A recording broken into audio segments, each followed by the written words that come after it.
No, no, I get it. Welcome back. I was like, we have to get those Like this. I don't have it anymore. All right, cool. So we are back. We are back, and we're gonna talk. We're gonna talk about relationships. Relationships, the highs, the lows, and the in-betweens, we are going to tell you all our story. And I'm a little nervous about this. Because this one going on at the Tina. It's going on at the juice and the sauce in it now. They like bacchanal, so we go and give all the bacchanal. No, and it's not that particularly the bacchanal. I know our Caribbean people are very judgmental, so I just kind of. Let me sing this for you. Let me sing this for you. I just kind of. Breathe, let me sing it for you. Please don't judge me, and I won't judge you. Okay, honey. Cause it can get All right, stop. Okay, so we're gonna get into it now. Well, you start. You start. You don't stop, man. I don't lose my train. I thought I was singing just now. Start with how the happiness was. Okay, so as you all know, Come See Me and Come Live With Me is two totally different things. And in the beginning, the Come See Me was nice because you have to come and then you have to go. And correct. Everything was going good there, but in most Caribbean households, hypergamy is something that they preach to all the young women.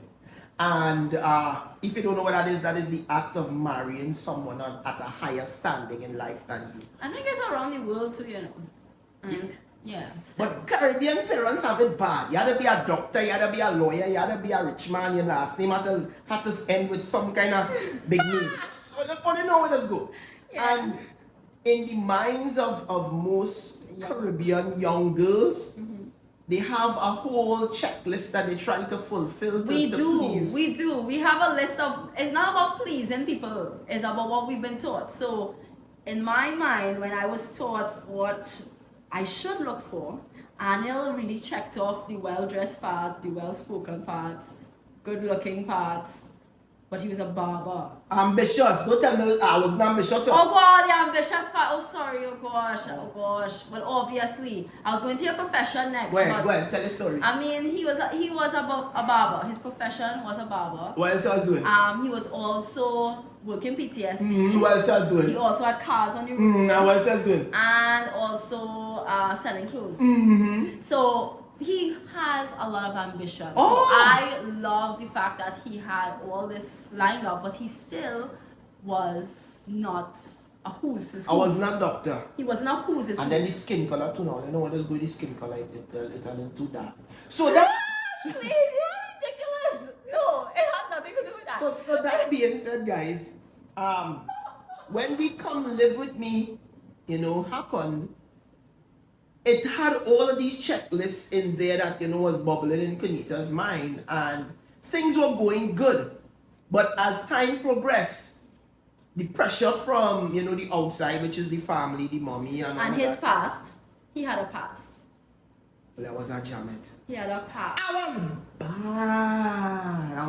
So his past, here's the thing about it. In our relationship, when we started off dating, Anil let me know all everything. I need all the cards and clothing. He put all his dirty laundry out. Everything. For me to know. There was everything. Absolutely nothing anyone could have come and say to her to tell her, well, this is what Anil did. She's like, I know that. Yeah. I know that. And listen to me, women especially, only when a fella is 100% serious about your relationship is when that individual will come and tell you all the nasty things he has ever done. Good, bad, and in between. I think a lot of people who knew me at that time, because I don't have relationships with a lot of those persons today, but they just couldn't accept that I would be with someone that had such a bad history of relationship. Well, not even relationship. Everything, not even just relationships, was everything. Even wrongdoings is everything I told her. So he made a lot of mistakes in his past, and he let me in on everything, and that attracted me even more to Anil. It made me trust him more as well. I was an open book. He was. Still am and still is. And for me, my mindset was, okay, well, if he had all of this going on before me, and he wants to be with me, something had to be true here. Something had to be real. There's no way a man gonna come to you with all this baggage of things and want to be with you. So that made me trust you. So with all the information she got about my past, coming to live here now, you know the outside sources, the mommy and this one, the sister. And my sisters. God boy, you know, Calista, you know you was girl, you was from. Calista gave it. I think Kalista gave a lot of help. Kalista did. Well, Calista, you see that red woman, she from hell no. But anyway, I digress. Back to my You know story. you love she bad. Yes, but so she was a big instigator to the mother and all the nonsense that was going on. So it was going good at first. Everything was everything. And then Kunita just started to make demands and I should do this and I have to do that. Well, it wasn't demands, honey. You remember? Alright, I'm going to talk to all my ladies here and you will know what I'm talking about. When you're hearing a lot of the people that you spend your time with telling you things that you should do, obviously you're gonna try to, you know, make it possible. And that's a problem. Stay quiet. Let me give you that. Women, stop listening to other women who are no man. Stop listening to women who cannot keep a man. Stop listening to women who are 3 and 4 marriages. Stop doing it. Success leave trails and they're not successful at what they're doing. And that does come to interrupt everything that you have in your life. Well, they come to believe that they are experts at it. So hence the reason they... No, if you cannot keep a man, how you could be expert? You're expert at running, man? If you married 3 and 4 times, you are expert at what? This is what I'm saying. So women, stop listening to men, not men, women, your friends that cannot do any of these things successfully. Go by the woman who in marriage 30 years, 40 years. Go and find out what they do. And I did do that. I did talk to women who were married for, 20, 30 years. Actually, one of my good friends, she is like in her 50s. And she really gave a lot of advice in terms of our relationship as well. So, moving along from So eventually, that. Eventually, things got good. Yeah. Until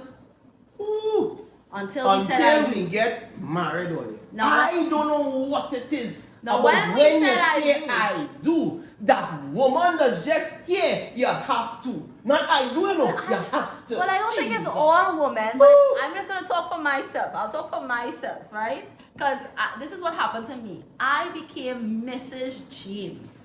And I believe that I have an equal say in this relationship to the point that I was wearing the pants too. And then all you know, 2 man crab can't live in the same hole. And all you know. Well, naturally, my personality and his personality, he debates every point. If it's not making sense, it's not making sense. And for me, I am very argumentative. And here's the thing about her. Very.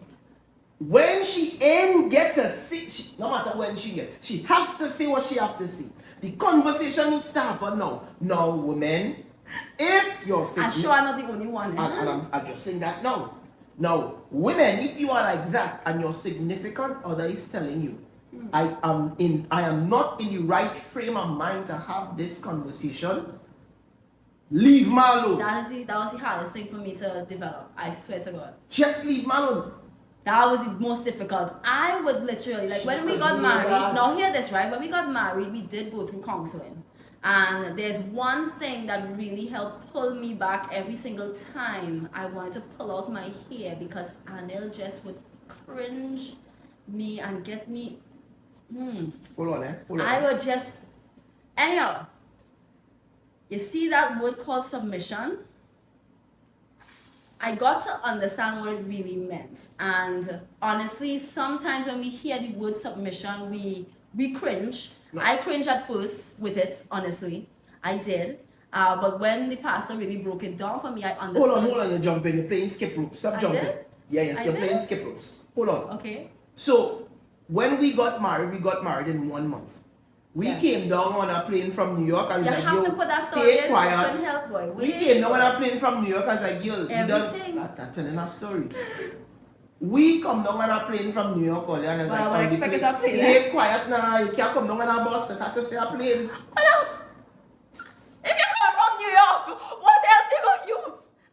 You could take a boat. Go ahead.